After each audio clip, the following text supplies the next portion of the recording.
Good morning, everybody. How y'all doing today?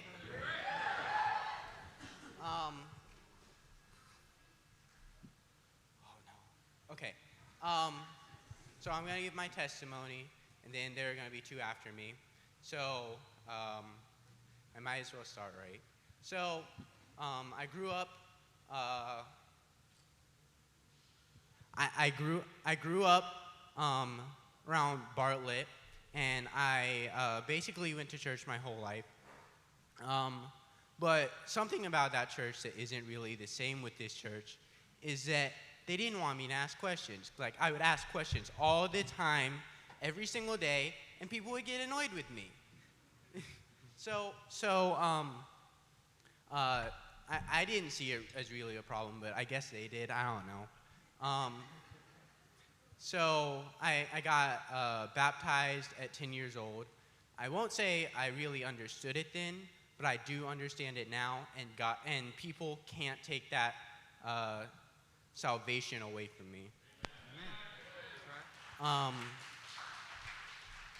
And so then let's fast forward to my middle school year, my first year of middle school. When we moved out here, we took a while finding a church, but we finally settled on Holly Grove. And then people were asking questions here, and more questions than I was. So now I'm annoyed with them. So like, it's all these questions, but then they're questions I would never think to ask. And I'm learning from that, and I'm understanding it. And then I go to like Camp Clark Williamson, and then youth camp these past couple years. And it's a great time, but then I realized something that I hadn't really thought about before. Because this year, we did devotionals by ourselves, and then we went with a group. So I was doing my devotional with myself, and I was thinking a lot about a few of the questions, and it came to me that the leaders don't get a lot of prayer over them. And so I came up to Miss Courtney. She was just sitting on her own, but doing her own thing. And I prayed over her.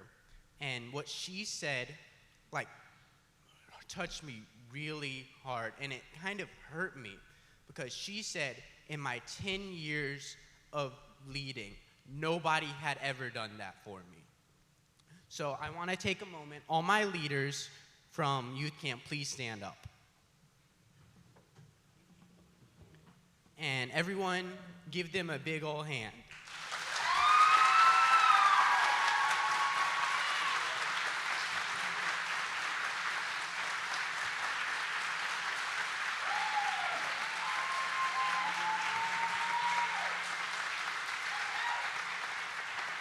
Okay, you can sit down now. And I realized that my God-given gift was leadership, and I felt like I started connecting with them on a spiritual level. So I connected with them, and I decided to pray over them, because they do so much for us that we couldn't even imagine. And I feel like that's the kind of person I want to be. None of us are perfect, but I feel like we can strive to be more like Jesus. Okay.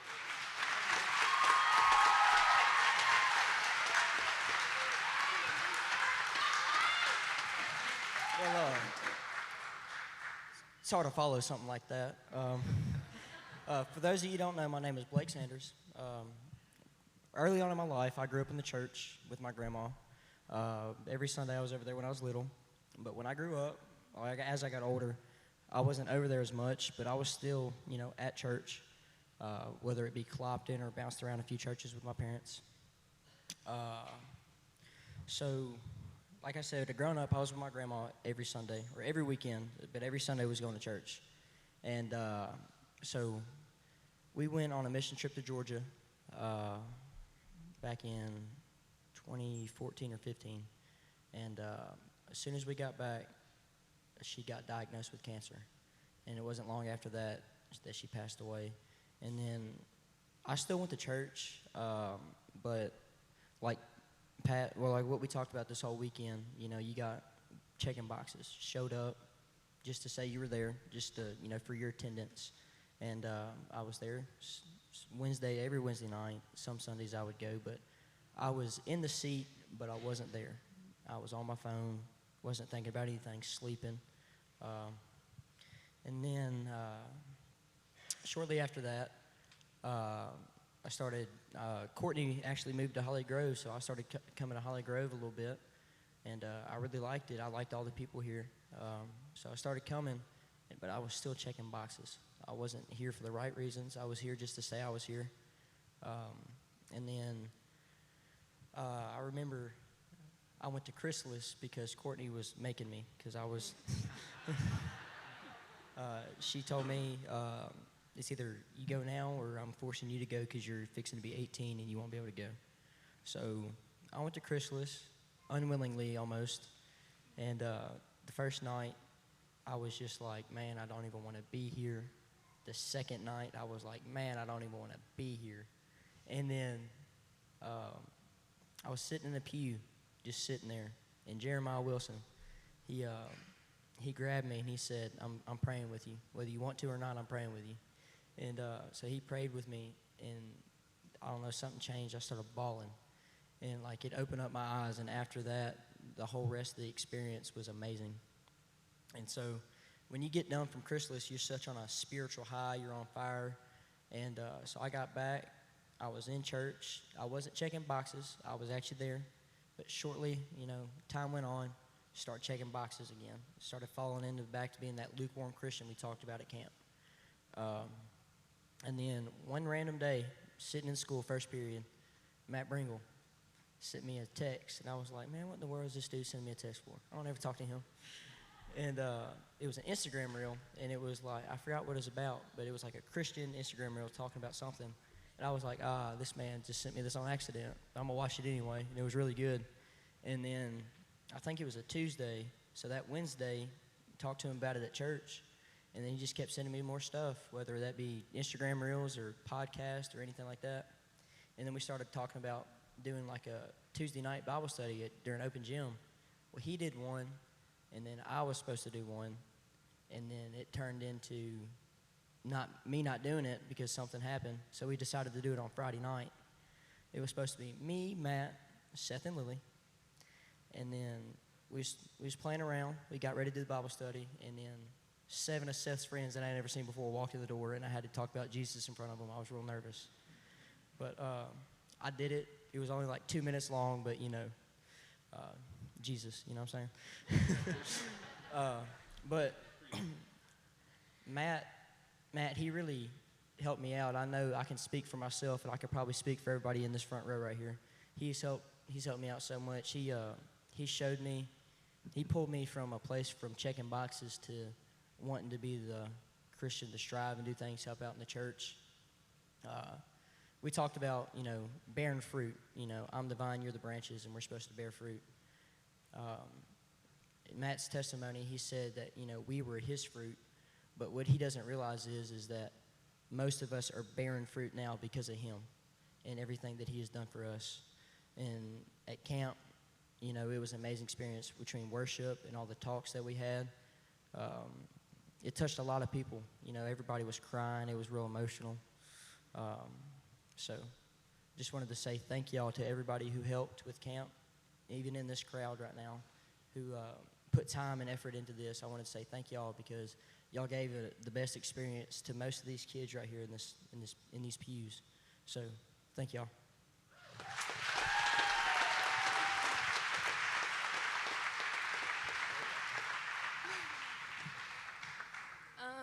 My name's Sydney True. Most of you know me. I've gone to church here my whole life. Most of you also know that I would never do this, ever. If you would have told me before this week that I was going to be standing up here talking in front of y'all, I would have freaked out. I told my testimony at church camp Thursday night, and I thought that that would never happen. And then Friday, I was told that I was on the list for this. And I was like, there's no way. You're going to have to take me off. Can't do it. But then I realized that if I was going to do it at church camp, if I was going to feel that at church camp, I have to bring it back and do it here. So here I am. I've gone to church here my whole life. I got saved at CCW when I was little. And ever since then, been to church here. Every single time the doors are open, I've been here. I did everything that you could do. I did it. I was really involved. But I was doing it all for the wrong reasons. I was doing it just to be here, just to talk to my friends. Like, I was doing it for the wrong reasons. I wasn't doing it for God. I was doing it for me. And January this year, I was really lonely, the loneliest I've ever been. And I don't know what got me to do it, but I started reading my Bible and actually trying to understand what God was trying to tell me, and praying daily and talking to God every day. And I could see the way that He was moving in my life, and it made a big difference, like a really big difference. And then there was a time in the youth group that I didn't feel like I fit in anywhere. I didn't feel like I had like my people in the youth group that I would like go to for like whenever I needed something. And in March, I was asked to come to a Bible study on Friday nights. And I went to that, and now I feel like I got involved with some really good people, and I feel like I'm closer to God now than I've ever been. That's it.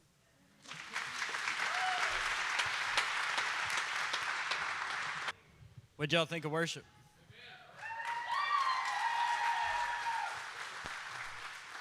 A little different, a little bit louder. This week was monumental. I would say not just for the youth, but for us as well, right? First of all, parents, thank you for trusting us with your kids. No shark attacks, no drownings. We survived. Will all the young adults please stand? Everyone from the bridge, young adults, please stand. All right, you look around, church, it's not a whole lot, right? Now, y'all can go ahead and sit down. Now, will all the youth please stand? All right, so this week, I watched the definition of discipleship, which is to come alongside. I saw that happen in real time this week. It's something that we've been working on for 6 months, something like that, 6 months. All right, y'all can sit down, So it was crazy. We met in Gatlinburg last year. It was me, Drew, Nora, and all the bridge. You know, we were up there and we were talking. We were saying how we wanted to have this union within the church, not these checking boxes and not these programs and everything, like true relationships. And I think it was the second night we were there. Me and Drew, we were taking a break, and we weren't even speaking to each other. We were just walking out. We were walking, and we got halfway down the way, and we both just stopped and kind of looked at each other. Then we looked back. We looked back at each other. We said, man, what we talked about in Gatlinburg just happened. Like, it hit us at the same time. Like, God confirmed it right then and there for us. So we were really thankful for that. We really do appreciate it. So thank you, youth. Thank you, parents. Thank you, bridge members. So this week we talked about what's it mean to abide in the Lord. I'm sure y'all got tired of hearing that this week, right? Abide, abide. We talked about it so much. We talked about bearing fruit and the difference between the plastic hollow fruit and actual fruit that you can eat. And that's why Alex got up here. Good job, by the way, Alex. That was great, man. Y'all should give him a hand because he's talked more. I mean, in 2 testimonies, Alex talked more than I've heard him talk in 2 years. So that was pretty awesome. Good job, Alex. You're really good at it. You should take that on the road. But we talked about plastic fruit versus real fruit, and we talked about who the vine is, right? Because that's what our faith is about anyway. Our faith is about a relationship with Jesus. It's not about the attendance at church. It's not about, all the hollow things and doing the right things. It's about living a certain life. And I'm telling you guys now, everyone in here, you need to look at your young adults and your youth. Because this generation, they're going to change the world. It's going to happen. I mean, we've been talking about it for years. This world needs to change, and they get it. I mean, they get it. We had a guy, our lifeguard, shows up, and he's got a violin with him. And I'm like, what's going on here? Why's this guy got a violin, right? And he gets up there in morning worship sets, and he straight shreds on the violin. And I'm like, okay. All right, thanks, God. Appreciate it. And he shared his testimony with us a little bit. And he flat out told us, he's like, man, Aunt Courtney told me to come lifeguard. So I was like, okay. He's like, I didn't care about a church camp. And next thing we know, he's preaching the doors down. So, I mean, it was just really monumental. We had people that wouldn't speak. Sydney, had the courage to get up here and speak. And she was like, I'm not talking. But, here she is. She's up here. Blake was talking about how he was coming to church, checking boxes. And now he's Matt's fruit. Matt is our fruit. We see it in real time. We see these things. And it's not because we are biblical scholars. It's not because we come to church and check boxes. We spend time with them. It's about relationship, discipleship, right? And that's the way we all want to be. We all need to come alongside each other. I love Jay and Drew's story. Jay's always says, me and Drew never be friends. His dad's name's Bubba. He's this redneck, hunting, fishing, and then, here they are. But seriously, thank you for sitting your kids with us. And it was just such an incredible week. I mean, from the unity that I saw with everybody, there was a lot of tears. There was a lot of honesty. There was a lot of, we might have a lot of preachers in the youth, y'all. We might have a lot of preachers. There's a lot of testimonies, and the adult testimonies too. I mean, I'm telling you guys, it wasn't just for the kids. The adults needed this too. I saw the union. I saw the body of Christ come together. And that's something we're sorely missing within the church today. One of the first questions I asked the kids was, who in here feels like an outcast? And I thought they misheard the question because almost every hand went up. And I was like, no, who actually feels like an outcast? Who feels like they're an outcast? More hands went up. And I'm like, oh my goodness. I was like, why are they so isolated? And then, Alex's testimony kind of brought it home for me. He's like, I've asking all these questions and people were getting annoyed with it. And then people started asking me questions and I started getting annoyed with it. And it tickled me, but it's true. It's like when we come into the church, we're like, okay, I'm here to do me, just, Psalms 100, go read that. But that's not what it's about, right? It's about, come here, let's find something out. Let's figure this out together. Come alongside. And so they got it figured out, y'all. They cracked the code. The youth is going to change the world. It's going to happen. Go ahead, put it on your calendar. Be excited for them. But I'm telling you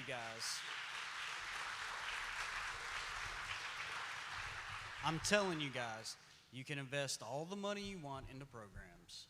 You can, these nice shirts we have, do all that. Spend time with the body of Christ. Amen. Spend time with your people. Because the two complaints that I had out of all the youth was they felt like an outcast or they didn't have anybody. They felt like they were alone. That was the two things. That's what almost every testimony was about. They felt alone. And me and Drew were talking, and you know whose fault that is? It's ours. That's our fault. We have to take them in. Open up our homes, open up our lives to these young believers. Because if they won't trust us, why would they ever trust anybody else? And I just want to tell you guys how proud I am of every one of you. You all got it. Like I said, you cracked the code. You understood. You guys, y'all are going to change the world. It's just like in Acts. Y'all are going to turn the world upside down. Y'all figured it out. Y'all figured out that it's all about abiding in the vine, right? It's all about Jesus. It's about a relationship. You guys got it. You guys got it figured out. Thank you.